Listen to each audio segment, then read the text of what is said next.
labada gole ee baarlamaanka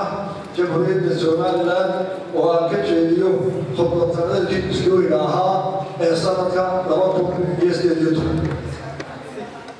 wadanayaal xukuumadda madaxweynaha ka ahay xatay qorshayaal cad oo la xiriira dhinacyada amniga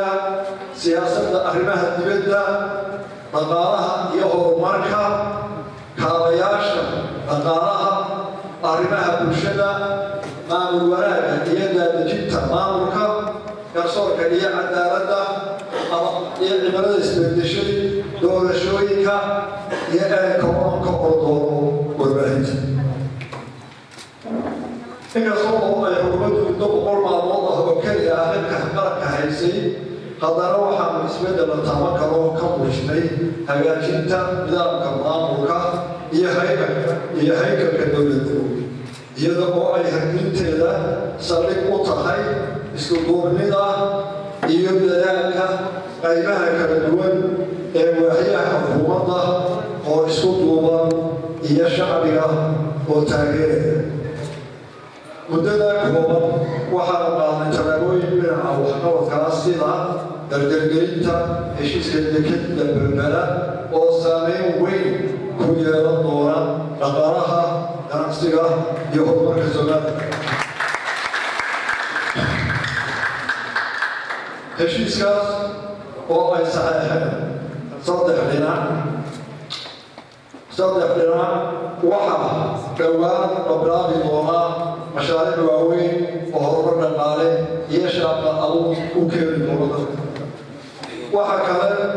oo mudnaanteeda leh in ciidanka qaranku ku durkay dhinaca xuduudka bari iyada oo shacbiga gobolka Sool gacan weyn ka siiyeen howlgalka ciidanka qaranka taas oo aan uga mahadnaqayno shacabweynaha gobolka Sool xukuumadda Soomaaliya qayrale ayay ku gufatay iyadoo beesha caalamka ku jahawareeraysa in Soomaaliland ku soo duushay oo ku soo xadgudubtay hase yeeshee dadaal xoogan waan ka galnay in caalamka tuusno xaqiiqada ah in aanay Soomaaliland cidna ku xadgudbin dalkeediina ku jirto oo ay weliba xuduudkeedu u gaarsan yihiin 60 kilomitir waxaa xusid mudan in dowladaha ay dariska nahay iyo kuwa kale ee aynu saaxiibka nahayba kor u qaadeen karaamadii iyo maamuuskii naga dhexeeyey taasoo ku timid dadaalkii dheeraa ee shacbiga xariirta ah ee Soomaaliland u galeen nabadgelyada horumarka iyo doorashooyinka xorta ah waxaa laynagu majeertaa sida nabadgelyada leh ee codka shacbiga Soomaaliland u kala bedelo hogaamiyaasha Soomaaliland xukuumaddani iyadoo oo fulinaysa rabitaanka shacbiga waxay si cad u gaarsiisay dowladaha caalamka in aanay kala mas-uulin Soomaaliland qarannimada iyo aqoonsiga ay mutaysatay mudanayaal haddaynu taabo dhinaca amniga waxaa naga go'an in aan xoog saarno sugidda amniga suuhdimaha dhulka badda iyo cirka ee dalka si loo adkeeyo jiritaanka qaranka xasiloonida degenaanshaha amniga jamhuuriyadda Soomaaliland mar walba waxay tahay siyaasadeedu mar walba waxay tahay dadka ku wada nool gobolka Geeska Afrika iyo dunida inteeda kale in ay si wada jiraan uga shaqeeyaan xoojinta nabadda dhowrista derisnimada faragelin la'aan iyo iskaashiga dhinaca ganacsiga haddaba si ay u adkayna amniga iyo xasiloonida gudaha waxaa dhammaan lagu waajib ah inaynu wada haddaynu nahay xukuumad xildhibaan sanaadiin عقاب odayaal aqoonyahan dhalinyaro haween iyo shacabweynaha uga wada shaqayno nabad ku wada noolaanshaha dalkeenna gees ilaa ka gees shacbi weynaha reer Somaliland waxaan ka codsanayaa inay walaaloobaan oo gacmaha isqabsadaan oo dhexdooda isku kalsoonaadaan يا مروي سومالنا مؤمن قرى وشعب كلي قف كوح يا أمريكا وحكوي على المرض سالتي وحي واجبة إلى نقارنك كبير على النوم وحنا وعيه سأل أسره أمريكا بله وحكو تركك يبيه إلى المركب وخريصة حوج نوض شقيتها هيدا أمريكا يا شعب iyadoo ay siyaasadeedu tahay inaynu wacyigelin siino shacbiga barnaamijyo wacyigelineed oo ah in ay la shaqeeyaan ciidamada amniga waxa kale oo ku talgalkayagu yahay xoojinta iyo tayeynta hay-adaha amniga waxaanu tayeynay xoojin iyo casriyeed ku samaynay adeegyada qaybaha kala duwan ee ciidanka booliiska si ay awood buuxda ugu yeeshaan ilaalinta amniga gudaha iyo wax ka qabashada dembiyada waxa baryahan dambe soo kordhay kooxo dhalinyaro ah oo magaalooyinka dhexdooda ka sameeya faldambiyeed wax u dhimaaya xasiloonida magaalooyinka waxaa keentay saboolnimada iyo shaqalaanta haddaba si looga faa'iideeyo muruqa iyo maskaxda dhalinyarada waxaanu bilownay qorshaha shaqa qaran national service waxaanu bilownay dagaalkii miisaaniyadeed ee lagu hirgelin lahaa shaqada qaranka mudanayaal iyo marwi marka laga hadlayo amniga iyo xasiloonida gudaha waxa ugu horeeya in la joojiyo dagaalada iska-horimaadyada beelaha ee qabyaalada ku salaysan dagaalada beelaysan ee ugu dambeeyey waxa ku dhintay in ka badan 9 qof intaa in ka badanina way ku dhaawacmeen qarankeedu uma baahna dad si dhib yar inooga dhinta oo weliba ku baxa colaad la baajin karo war u fiirsado walaalayaal maxay ka dhaxalaa dagaalada beelaha waa qac waa gooblan waa asay waa agoon iyo saboolnimo baahsan iyo weliba baryaan ay u dirsanno qayrkii iyo gacmaha oo ay bahaysano walaalayaal waxaan hawgelinay waxa kale oo khasaare naf iyo maalba leh inuu haya shirarka baabuurta oo baryaha dambe soo badanaya sanadkii aynu soo dhaafnay waxaa dalka ka dhacay 2,258 shir oo baabuur oo ay ku dhinteen 160 qof oo ay ku dhaawacmeen 1,960 qof miisaanka khasaaraha baabuurta guusta eeg waxaan hoggaanay wasaaradda gaadiidka iyo horumarka jidadka inay degdeg u fuliso qorshaha lagu xakameeyo shirka gaadiidka in rugsada baabuurta wadida la sii karo qof la hubo inuu dhammaystay tababar wadida baabuurta ah caafimaadkiisu mas-uuliya in aan wadada mari karin baabuur aan tayada farsamadiisa la hubin oo aan la jeegarayn oo aan lagu aadanin naf iyo maal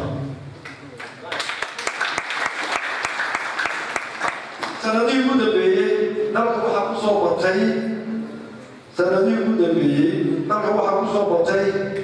waxa la yidhaahdo kursi oo mastiiro soo kordhay sanadkii dhaafay 2017 dalka waxaa ka dhacay inta soo gaadhay maxkamadaha 8 kursi waxaa laga yaabaa inta afarnaamkeedna inaan sheegin magardhaqankeeda iyo habsan u rolaayeen waxaa la yaabaa 8 kursi ee dhacay waxaa ku eedaysa 100 qof waa 100 dhalinyaro oo makaasa waxa cad inuu xitaa kursigaa kusoo wadaneen waa arrin u baahan inuu ka gurmadno shacbi iyo baarlamaan iyo xukuumadba oo ay ma galno dagaal adag si lagu dabjabi lahaa dhaqanka cusub ee lagu soo koray amniga gudaha haddii intaa aynu ku dhaafno difaaca qaranka سألتين عارض ما تعيب كبوضاي دولة أولما واحد تحقرية انت كوليه يعني حدود الدولة maanta inkasta oo qalabka iyo saacadda ciidankeedu u baahan yahay weli aynaan gaarin halkii aynu la higsanayay haddana ilaahay wuxuu ina siiyey dad naftooda u huraya difaaca qaranka waxaynu leenahay ciidan qaran oo bir ah oo jabin kara cadow kasta oo dalkeena u soo gudooda waa ciidan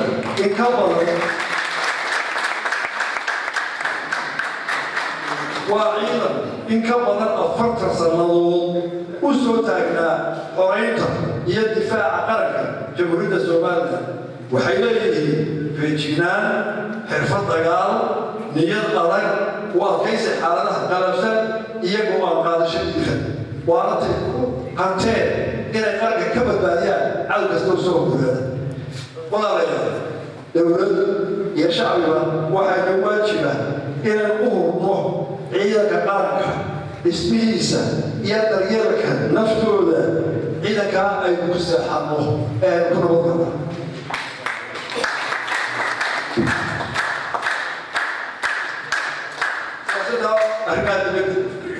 siyaasadda arrimaha dibaddu waxay ku salaysan tahay afartii oo kala ah in la helo ictiraaf caalamiya in la sii xoojiyo xiriirka aynu la leenahay wadamada deriska ah ururka goboleedka xiga midowda Afrika wadamada carabta ururka dalalka islaamka ah midowda Yurub iyo caalamka oo dhan in ay Soomaaliya hesho taageero dhaqaale oo dalka lagu horumarinayo bilateral and multilateral support in Soomaaliya hesho maalgashi caalami ah oo toos ah direct foreign investment siyaasadda arrimaha dibadda waxa sal u ah darsiga wanaag iyo isxaqow waxaanu mar walba diyaar u nahay oo hiil u nahay sugidda ammaanka ilaalinta nabadgelyada iyo xasiloonida gobolka iyo caalamka oo dhan shacabka reer Soomaaliya waayaga bay ku yihiin dhibaatada iyo qadhaadhka colaadaha ay leeyihiin sidoo kale wanaagga iyo qiimaha nabadana waayaga bay muddadii koobnayd aanu ka kahaynay waxaanu safar shaqo ku tagnay dalalka Jabuuti Itoobiya iyo Imaaraadka waxaanu saddexdaa dowladood ka wada hadalnay xoojinta xidhiidhka wanaagsan ee naga dhexeeya waxaanu isla garanay in la sii xoojiyo xidhiidhka dhinacyada amniga ganacsiga dhaqaale waxa kale oo aanu si cad u gaarsiinay in Soomaaliland tahay dal buuxiyey shuruudihii qarannimo sidaa darteedna ay xaq u leedahay in la ictiraafo waxaan uga mahadnaqaynaa dowladda Itoobiya Jabuuti iyo Imaaraadka carabta sidii sharafta lahayd ay u qadariyeen iyo midkii ay siiyeen wafdigeedii dowladda Imaaraadka carabta waxa kale oo aan uga mahadnaqaynaa kusoo dhiiratay maalgashiga dalkeena shirkadda DP World ballaarinta iyo casriyeynta ay ka bilaabayso dekedda Berbera waa talo horumarineed oo u soo korodhay jamhuuriyadda Soomaaliya iyo gobolka Geeska Afrika dowladda Imaaraadka carabta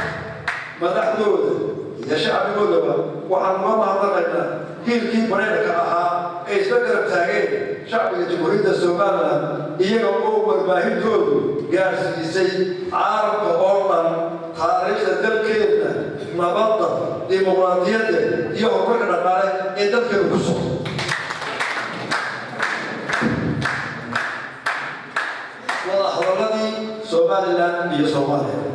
wadahadalladii Somaliland iyo Soomaaliya oo markii hore qorshaysnaa inay bilaabaan 19 Maarch sanadkan aynu ku jirno bisha aynu ku jirno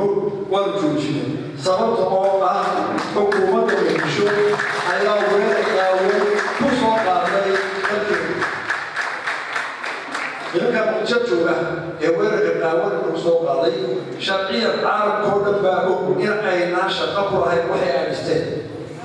2011 xasan sheekh maxamuud waxaa doortay wufuud ka kala socotay 4 maamul goboleed markii sheekh shariif meesha uu ka tegayay ee xasan la dooranayay wufuudii doortay xasan sheekh waxay ka koobnaayeen dowladdii loola jiray federaalka oo matalaysay dalka intiisa badan iyo Puntland iyo Galmudug iyo jamaaca wasuul afartaa oo wufuud ka كسرطة أيام دوزي دوسي وبدوشي دورنا حسب كلمة الجوجاية فما كان واحد دوتين حسب شيء كل سبيل ليه ما نقول ولا مركا صدق ظهر هي صدق الضمن أو صدري وفوز كسرطة أيام فما كان دوتين واحد دوتين وفوز كسرطة إسماعيل هو كسرطة باينلا هو كسرطة بنات هو كسرطة جوهر قلبه يبوسه سومالنا مرة إلا كل مسكاش واحد يستنيه عالم هو وجهه يقول هو وجهه أنا ناشط سواه هذا هو بحسه واحد المرة توتريا واحد قال له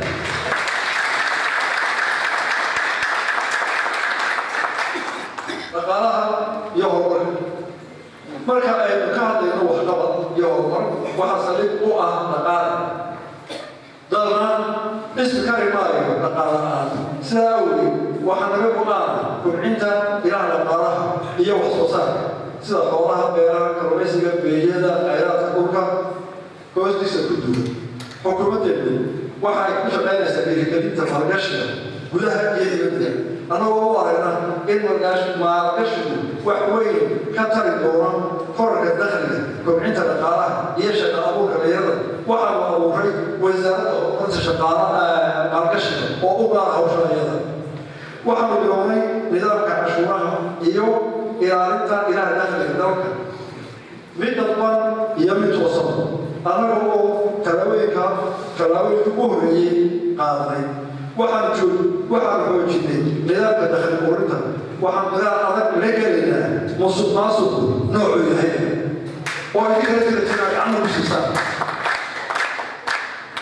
waxaan diyaarinay miisaaniyadda sanadka 2018 oo ku salaysan nidaamka maamulka dakhliga dowladda public financial management system waxaan toddobaadkan gudihiisa ku soo gudbinaa golaha wakiilada miisaaniyadda boqolkiiba 4 waxaan u qoondaynay horumarka dalka waxaan xoojinay awoodaha baanka dhexe ee dalka adduunka dal walba waxa maamulada cagtiisa baanka dhexe wuxuu mas-uul ka yahay sarfka lacagaha wuxuu ilaaliyaa dhaqaalaha guud ee dalka wuxuu oggolaadaa dhismaha baanka gaarka ah iyo kuwa dowladda ee qaabilsan dhinacyada ganacsiga amaahda iyo horumarinta waxaan ku dadaalaynaa inuu baanku yeesho awood uu ku guto hawshiisa qaran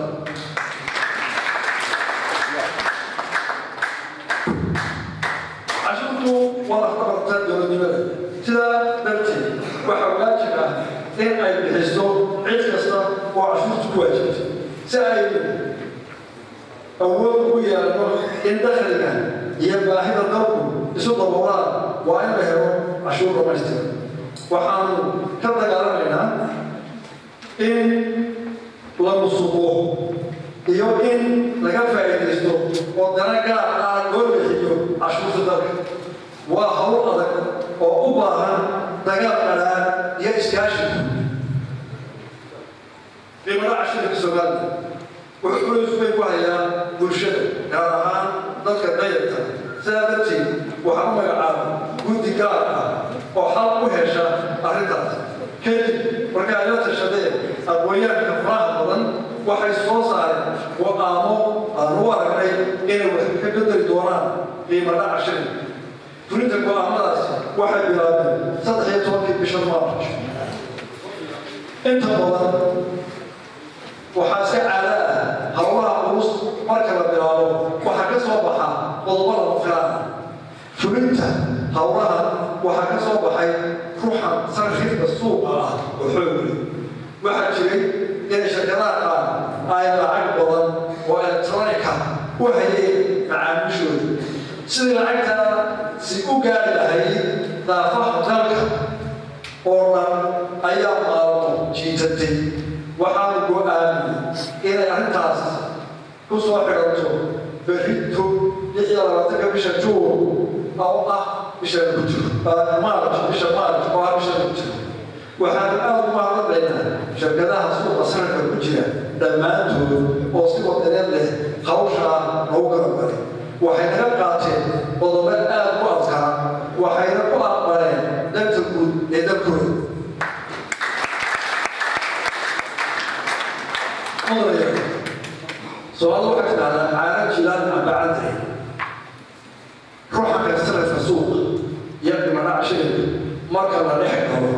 dad badan waxay ku dhalinayaan ciidamo cid ay ku dhalishay dowladda lagu xukuumadda lagu dhalinaa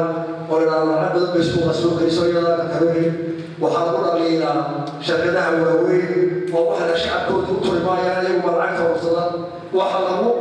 dhalinaa dadka sarfayaasha dayata oo ilaalada waxay maamulaan mala awaan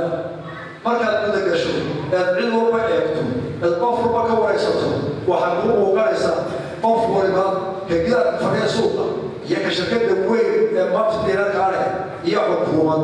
iyo wada inuu qof walba iska saarayo inuu arrintaa si daacad uga shaqeeya dalkeeda boqolkiiba 90 taasaan ku aragnay waxaa laga yaabaa wax badan inay toban boqolkiiba iyo inkay sidaa darteed waxaan leedahay inuu wada istuubin intaynu dhaayana dhibaatada ay kursiinayno si wada jira aynu wax wada qaban oo ninka maalqabeenkii dalkiisa ha u tugo oo xoolaha lagu eegaya dadka ha u dareen oo ka dayartii ayuu cid toos u eedanaysa dadkiisa ha nidaamiyo dabcan xukuumaddana waxaa ku waajiba inay waxaas horayda maamusho iyadoo isxakamayso oo ilaalisa howlaha iyada lagu dhalinay kaabayaasha dhaqaalaha dekeda iyo dekadaha waddooyinka iyo gobollada diyaaraduhu waxay ka mid yihiin waxay ahmiyad weyn u leeyihiin horumarka dhinaca dhaqaalaha ganacsiga iyo isku xidhka bulshada sidaa darteed waxaa loo qorshaysan inaan dhamaystiro jidka isku xidha burco iyo ceeligaabo oo hadba intii aan joogaan ku daray 10 kilomitir guud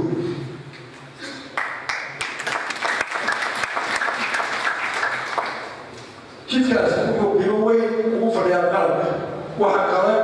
oo muddadii kooban aan joognay xukunka dalka haynay la dayactay 60 kilomitir oo u dhexeeya hawaya iyo qaranku waxa kale oo loo qorshaystay sanadka gudihiisa in la bilaabo jidka ganacsiga ah ee isku xidhaya berbera iyo wajaale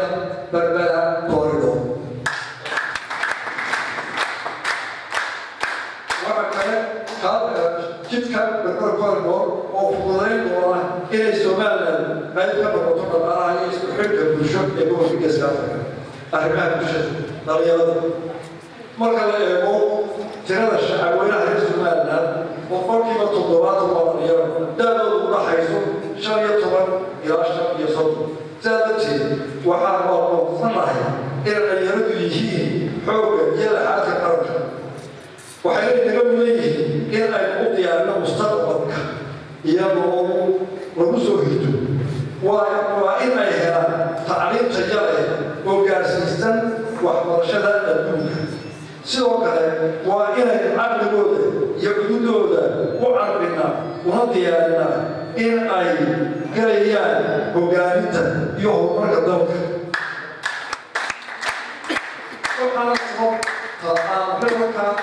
waana sababta aan xiro ka mid ah kuwa ugu muhiimsan xukuumadda ugu xambaariyey dhalinyaro aqoonyahan xukuumaddeedu iyadoo ka duulaysa shaqala-aanta baahsan ee ka jirta dalka waxay wadada dib u habayn waxay wadaa dib u habayn ku saabsan xeerarka shaqaalaha labor code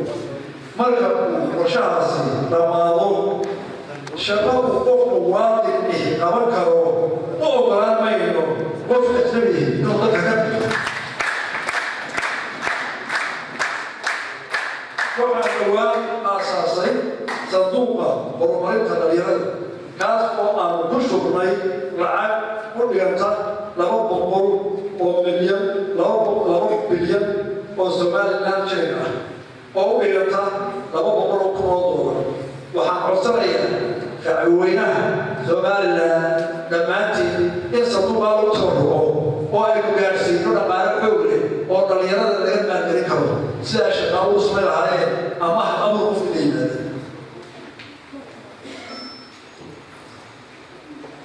waxay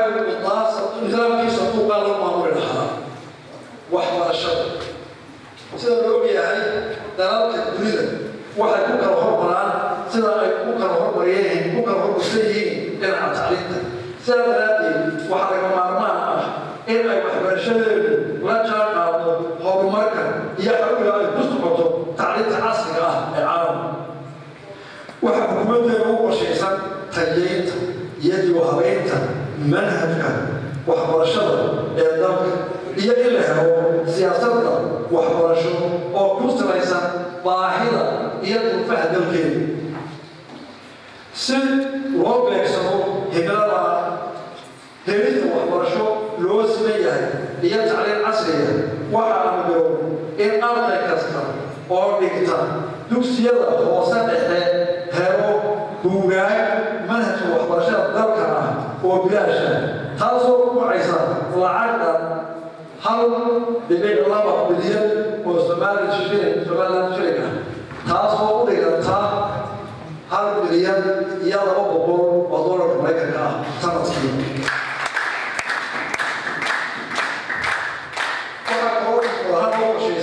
in kor loo qaado daryeelka macallimiinta dhinaca nolosha iyo dhinaca tayada aqoontiisa in aan ahmiyad weyn siino waxbarashada farsamada gacanta si da'yartu u helaan xirfad iyo aqoon ay ku shaqaystaan sidaa darteed waxaan dibdhis iyadoo habeyn ku samayn doonaa dugsiyadii farsamada gacanta ee Boqol iyo Hargeysa. waxa kale oo aan muhiimsanaynaa in gobol kasta laga sameeyo dugsi farsamo gacmeed oo bixiya waxbarasho tayo leh oo qofka ka baxa adduunka u shaqeeya.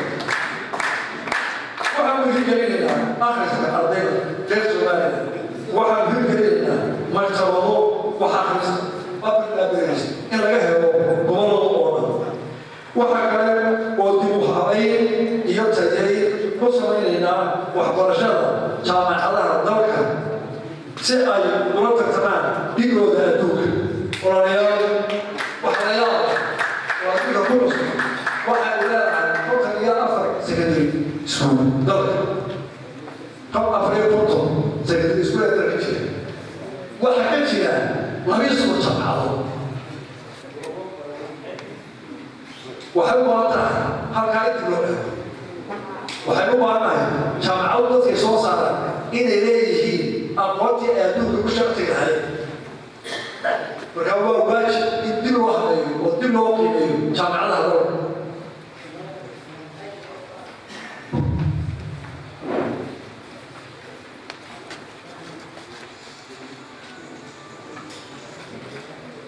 caafimaadka inagoo oo muhiimadda uu adeega caafimaadka u leeyahay bulsho kasta inagoo oo waxa ku qaadaysan uguna mudan in la daryeelo ay tahay nafta bini'aadam inagoo oo duruufaha iyo dhibaatooyinka caafimaad ee ka jira dalkeena xukuumaddeenu waxa ka go-an xal u helista dhibaatooyinka iyo caqabadaha ku yaala nidaamka iyo adeegyada caafimaadka dalka. himaladeedu waxa weeye in ay muwaadiniinta reer Soomaaliya helaan adeeg caafimaad oo hufan ilaa laga gaarayo in dhimashada hooyada iyo dhallaanka hoos loo dhigo 50% sanadaha soo socda.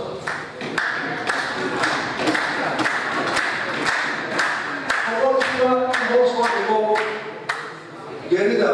umurraaca iyo dhallaanka waa hawl badan u baahan dhaqaale iyo aqoon iyo shaqo joogta. waxay ku xirnaanaysaa dadaalkeeda iyo hurinta waxay u baahan tahay waqti iyo xoog iyo dhaqaale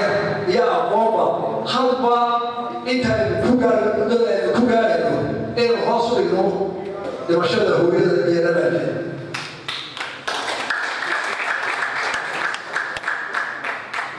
si loo xoojiyo himaladeeda waxaan kordhin doonaa in tirada dhakhaatiirta ka hawlgala guud ahaan dalka oo ah marka la eego saamiga dhakhaatiirta iyo dadka bukaanka ah ka dhexeeya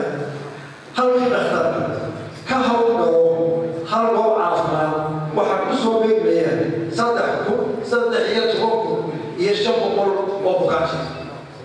dhakhtarka Soomaaliland maanta ka shaqeeya waxaa ku soo hagaagaya tirada dhakhaatiirta ee dadka buka 3,000 oo bukaanjiya ee la soo hagaagaya. halka waxaa ku gaara dhibaatada iyo dhakhaatiirta dhahaysa qaran ahaan bay ka tahay inaan tiro wajir ka gaadhno in tirada aad hoos u dhigo oo aynu qiyaas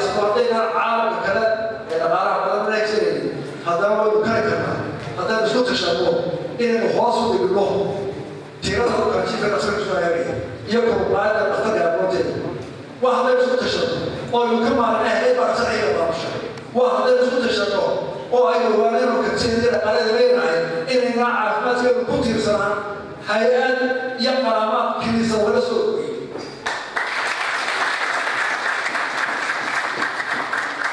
وحكم الرسالة المرة ومنك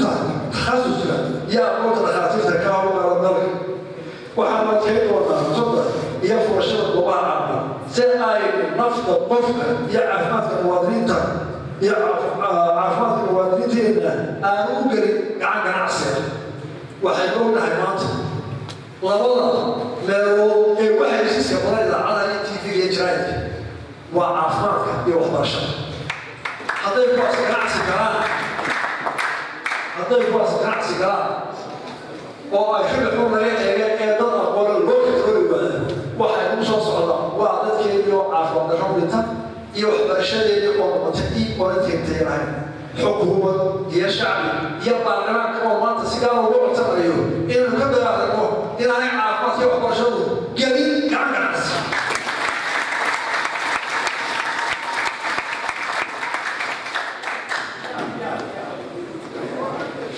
وحبيت سمين قرآن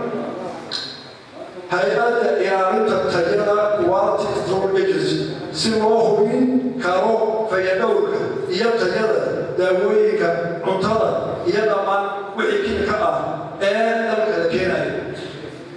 وحبونا دلك نمات إلى نار هذا لا بروتنا ما شاء الله كفرة دوّدة عنطرة كيميكالة دلك رسول هذا في السطح أروتين مجاوي كجوا وقول في سنتر واحد ما حساسية واحد ما اعتبار والراس ولا تكيف تدبير وفلي سن حاطط المشاكل وحالك هنا هي يلا لك الدوري دويك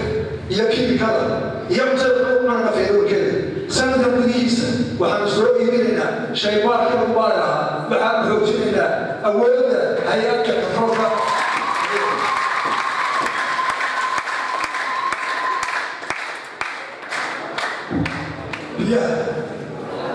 سبب الوجع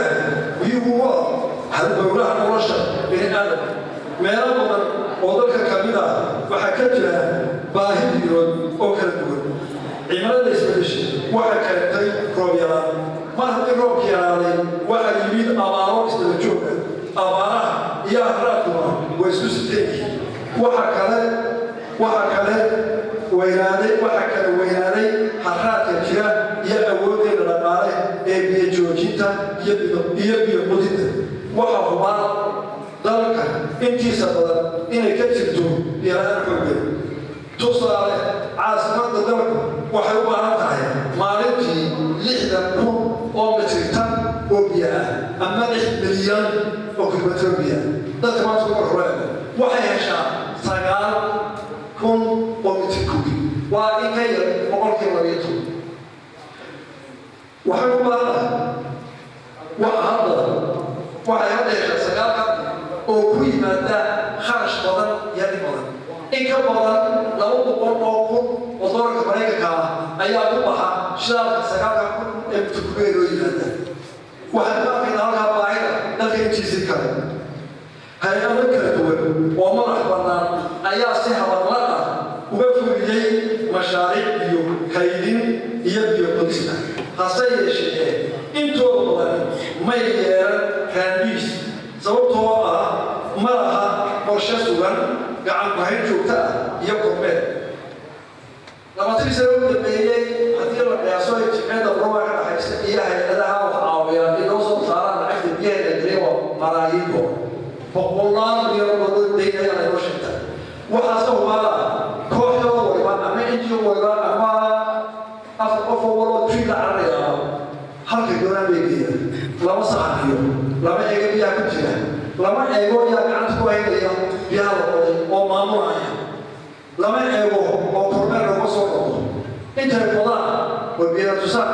ayaa dad aan talatooda ahayn oo wadi karin oo aqoontooda lahayn oo tuulada kana magaalada laga yiraahdo ilku maamula waa la isku haya ee baahiyaha waa qorshaha ay hay'aduhu say doonaan dalka waxa doonaan ka fognayo oo raadisnayn khubarada biyaha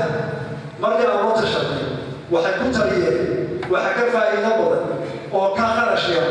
oo deegaanka uga wanaagsan biyaha markii loo qadayo kuwa biyaha ee la joojiyo ee biyaha sidaa darteed anagoo taageerayna waxaan qaadanay ardayga ah in sanadaha soo socda ay ku kacaan dhammaantiin in gobollada laga xiro biyo xidhano waaweyn waxay ku kici doonaan lacag fara badan oo malaayiin waxaan sababaa haddaan isku tashato inaynu heli karin lacagta oo awooddeeda aan leenahay qaar ahaan markay noo suduwan aynu dhabo waxaan hadda bilownay saamintii gobollada inay biyo xidhanahaas ku dhici lahayn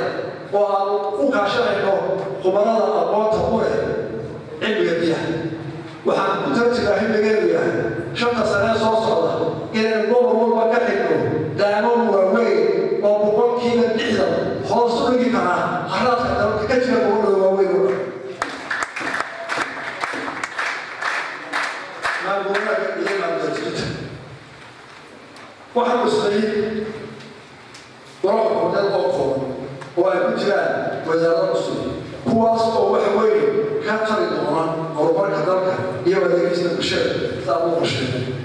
xukuumadani waa mid ku shaqaynaysa maamul daahir oo shacabka jamhuuriyadda Soomaaliland la xisaabtami kara waayo iyaga dadka xidhiidhina waxa kale oo ay xukuumadani ku dadaalaysaa dhismaha awoodda hay'adaha dowladda iyo kuwa dhaqanka maamul wanaagga dhulka barnaamij sida dowladda Soomaaliya musuqmaasuqu waa afar waxaan dhibaatooyinkiisa ka mid ah wuxuu yaaliyaa maamul wanaagga wuxuu qiimaa kalsoonida uu shacabka ku qabo hay'adaha dowladda wuxuu leeyahay adeegyada bulshada loo qabanayo wuxuu aragga ka jeediyaa horumarka iyo dhaqaalaha dalka wuxuu fidiyaa culuw iyo kala dhasho aan isku kalsoonaan ee qofku qofku sidaa darteed waxaan halkan ku cadaynaynaa shacabweynaha waxaan halkan ku cadaynayaa shacabweynaha reer Soomaaliland in ay xukuumadani haba yaraatee wax luqaada u yeelan doonin musuqmaasuqa iyo ku takrifalka hantida ummadda idinkana waxaad ka codsanaa inaad gacan ugu siisaan oo idinoo joogtaan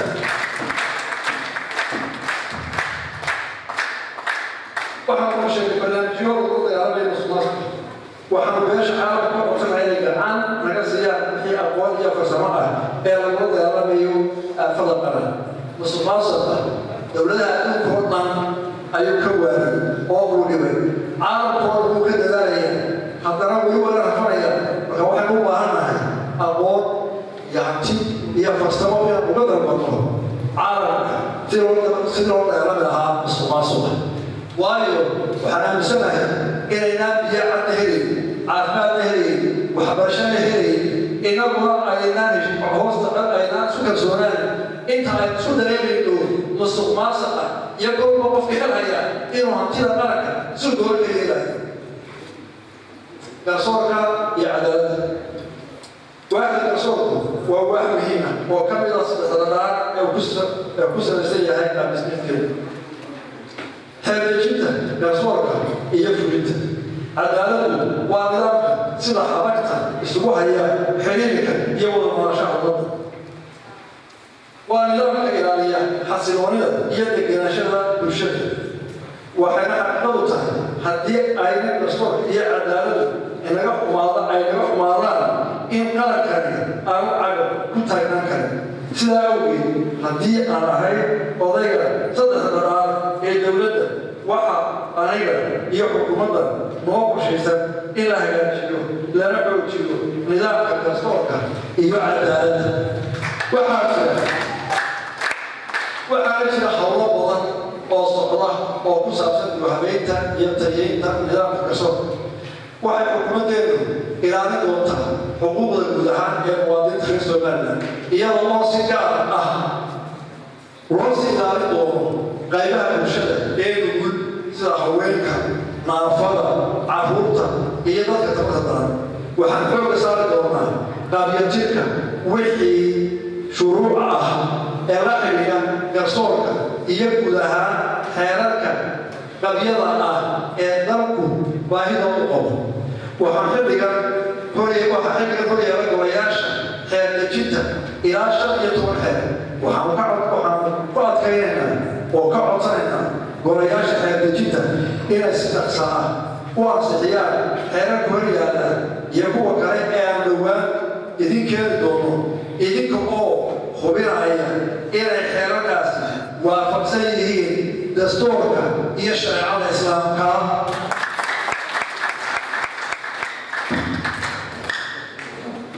ولا لا يبقى كنا عدالة لما أنت ما تقولون عدالة والله بلو وحضر ما يقدر أي مرسى عدالة أنا اسم ما يقول ولا يا ما أنت حاكمت إنه عدالة دبير الرسل إذا وعي بس تيجي على ما تيجي وبعدين يسمعيه oo laga yaabo qof kasta dambiga la xukumay inuu wadada u hayo kana eed sheeganayo qaranka waxa ku waajiba inay garsoorayaan iyo xeeladayaasha dadka u shaqeeya waxay helaan dariiq ku filan nabadgelyadooda carruurtooda caafimaadkooda iyo ilaantooda guud xilbaan kasta golayaasha qaranka waxaan ka codsanaya inaanu arrintaas wadajir ugu fiirsano shacbigeeduna lagu taageero inaanu kalaamayno oo kor qaadno waaxda garsoorka ee ah xabagta isku ganacsan haddii kala jeedi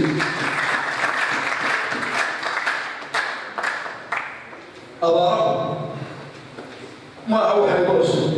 ee weligood baa ka jira dalkeeda magacyo waaweyn waa loo bixi jiray hadda se waxaa dhacday abaariskala jooga berigi hore waxaa gaxan jiray 5 sannadood 10 sannadood 20 sannadood yatana waxaa u jira abaartii hiblaayo لكن هذا السنوات مثلا يعمل اسم الشيء واحد صوب الحياة أو تجول نفوق كمان اللي كموتها إن أباتي كهوه ولدي كذا نوتها تام ربنا وكبر سنة سنة شديدة ولك ساداش مركب بدر وبكر على ميس وحي تأكيد سيا أيوه طبعا راح دبادويك يدو فهذا أي كذا waxaan bulshada reer Soomaaliland ugu baaqayaa inay noqdaan dad isku gargaara oo wada oo qofka kale taageero ama caawiyo abaaraha soo hormaraya iyo roobka yaraada waxay sababeen xaalad waxaana xiriir la leeyihiin isbeddelka cimilada sidaa awgeed waxaa lagama maarmaan ah in aynu wax ka bedelno qaab nololeedkeedii reer guuraanimada ee bulshadeena iyo in aynu samaysano qorshayaal aynu kaga diyaargaroobayno abaaraha soo noqonaya waxaa kale oo aynu ka hortegaynaa xaalufinta deegaanka sida gubidda dhirta dabargoynta joogta innagoo oo ka gelinaynaa xeerarka iyo siyaasadda qaranka ee deegaanka abaarihii ilaahay keenay waxaa ku soo kordhay abaaraha gacanta ku samay dhirtoo lagu baadiyo ugaadhi la dabjaraayo xoolihii oo aan la danaynin waxaad aragtaa dhammaantii magaalooyinkeena macaasada markay marayno geelkii daaqaya oo dabintu balaaratay oo gabadhii dabintiisu ay buufto iyo afkiisuba oo haddana caana laga doonay waa xoolihii oo aan la danaynin waayo qofkii iyo qofkii xoolaha labadu way tarbeeen way iska fadhiisteen waxaanu nahay ummadda qura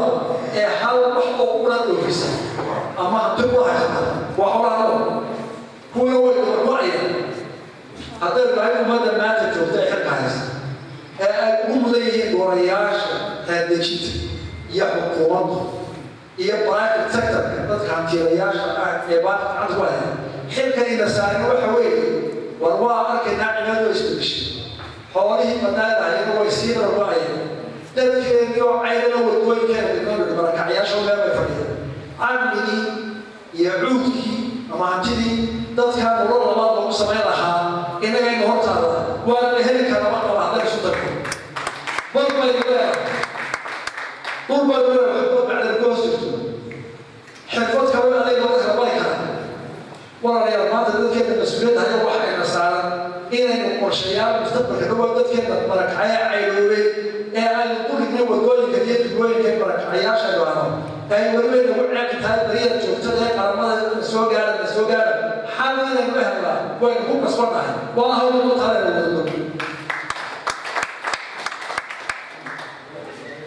doorashooyinka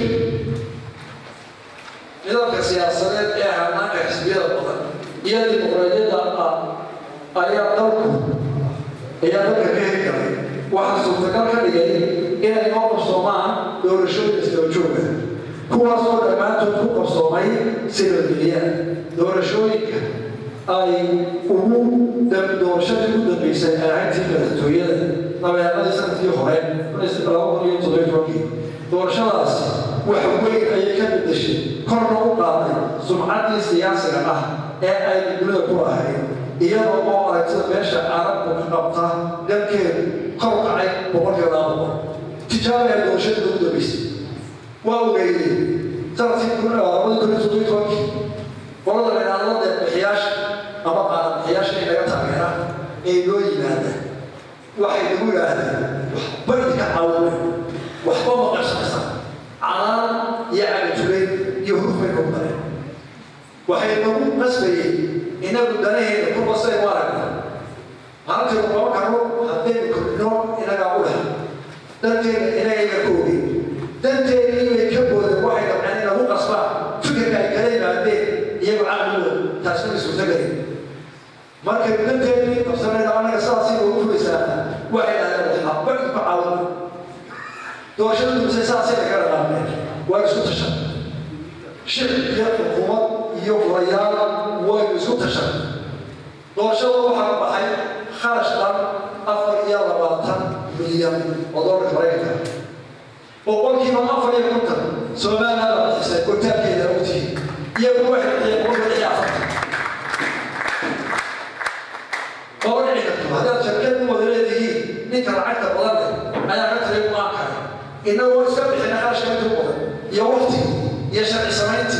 يا ورد الجريدي يا ورد أنت أصلا في الرأي تبعين مقتنية لا يقول ما سمعت إلا كنت هو طبعا إلا كنت شرعنا وأنا كل ذلك ولا نروح نكسر دور الشدي ولا وكيلنا يدور الأخص هذا حكومة الرعاية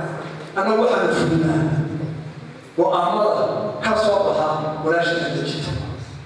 دورشة سنة العظم والقصوته بشمال ممكن يسرائيل تونك بارمان كانوا في أي قوية أنا الموضوع أسمع وأنا كصوبها بارمان إلى الفيلم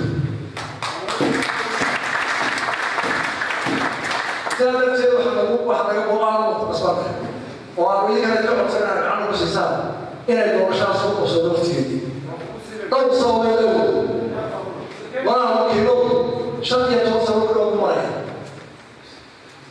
ديمقراطية جولة تكمل وحي مرسل تعالى هو يهون هذا هو يهون إذا كان واحد يشرف ومدرين الجيل دينا وتاريخ دينا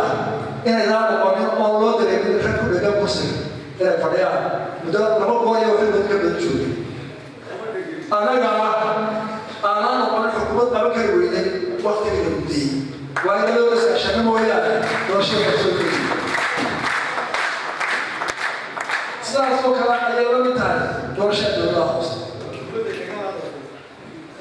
ما بفتي واحد كم سنة لا والله قوي يا نو سيم ليس إنه والله دوشة صوصة وأنا واقي هكذا ناكي نقول دقيقة عليه waxaa lagu xidho aqoonta farsamada lagu wakiilada soo qaadada saxar socota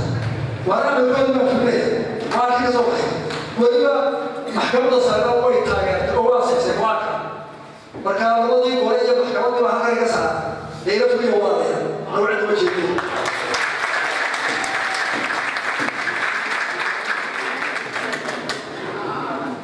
inta waxa xisbiga wadani waxa uu soo gudbiyay labaatankii bisha Maarch qoraal codsi in xilka laga qaado oo la kala diro komishanka doorashooyinka qaranka iyagoo ku duraya doorashadii madaxtooyada ee guddiga doorashadu qabtay 13 Noofambar 2017 komishanka doorashooyinka qaranka waxay fuliyeen dhammaan xeerarkii iyo habraacyadii sharci ee doorashada waxay dhiseen dhammaan guddiyadii iyo xafiisyadii hirgelin lahaa doorashada oo waafaqsan xeerarka doorashada. waxa ay ku heleen ammaan iyo bogaadin caalami ah oo goobjoogayaashii dalka iyo dowladdiisaba ahaa ka marag fureen inay ahayd doorashadaas mid daahfuran oo xor iyo xalaal ah. xisbiga wadani iyo xisbiga kale ee mucaaradka ku cid labaduba waxay oggolaadeen oo ay aqbaleen natiijadii ka socday doorashadaasi. sidaa darteed waxaan u arkaa doodani xaqiiqada inay ka fog tahay, sharcigana baalaqsan tahay, laguma carqaladayo hanaanka geedi socodka doorashooyinka Somaliland. sidaa darteed waxaan u celiyey xisbiga wadani jawaab ah in ay codsigaasi aan waafaqsanin. warbaahintu waa seef laba afar, wax wanaagsan iyo xagga khayrkana iyo xagga waxtarka dalka haddii loo adeegsado. waxaan xukuumad ahaan diyaar u nahay horumarinta tayeynta warbaahinta. waxaan ka qorshaysan horuqaadista waxbarashada, aqoonta, waxfiinta ka howlgala dalka. warbaahintu haddii loo adeegsado dhinaca burburinta iyo sharka waxay abuuri kartaa aafooyin badan. haddii dhinaca wanaagsan loo adeegsana waxay dhisi kartaa qalab. xorriyadda saxaafaddu waxay ku sugan tahay inta aanay ku gafin xorriyadda muwaadin. xorriyaddooda way madax bannaan tahay, laakiin madax bannaanadeedu waxay joogsataa marka ay muwaadin qofka ku xadgudbayso. waayo diimaha samaawiga oo dhan iyo xeerarka caalamiga oo dhan midna ma fasaxayo inaad qof kale ku xadgudubto. sidaa darteed waxaan ku tali lahaa in asxaabadeedu maadaama ay nahay dal curdina oo dadaalaya inuu horumaro ay ka qayb qaataan xagga khayrka iyo horumarka iyo isjeclaysiinta iyo isu soo jiida dadka ee aanay ka shaqaynin wax shar iyo dhibaatay loo keeno. waxaan kusoo gabagabeynayaa mudanaasha labada gole iyo guud ahaan ummadda reer Somaliland. waxaan halkan uga sheegayaa xukuumadda cusub ee madaxweynaha ka ahay waxay la kabsatay duruufo adag oo ay ka mid yihiin abaaro iyo kuwa dhaqaale. xukuumaddeena waxaa ka go-an in aanu ka midhodhalino qorshayaasha inoo degsan iyo in aanu dadaal weyn gelino wax ka qabashada duruufaha ay hor yaalla. taasina waxay u baahan tahay in loo huro tacab iyo waqti. ummadda reer Somaliland waxaan leeyahay u dhawaaday duruufaha adag ee na haysta waa laga bixi doonaa insha allah billahi kariim. waxaan golayaasha qaranka, axsaabta qaranka iyo guud ahaan dadka reer Somaliland ka dalbanaya inay gacan iyo taageero ka geystaan adeegyada bulshada, nabadgelyada, horumarka, isku duubnida ummadda jamhuuriyadda Somaliland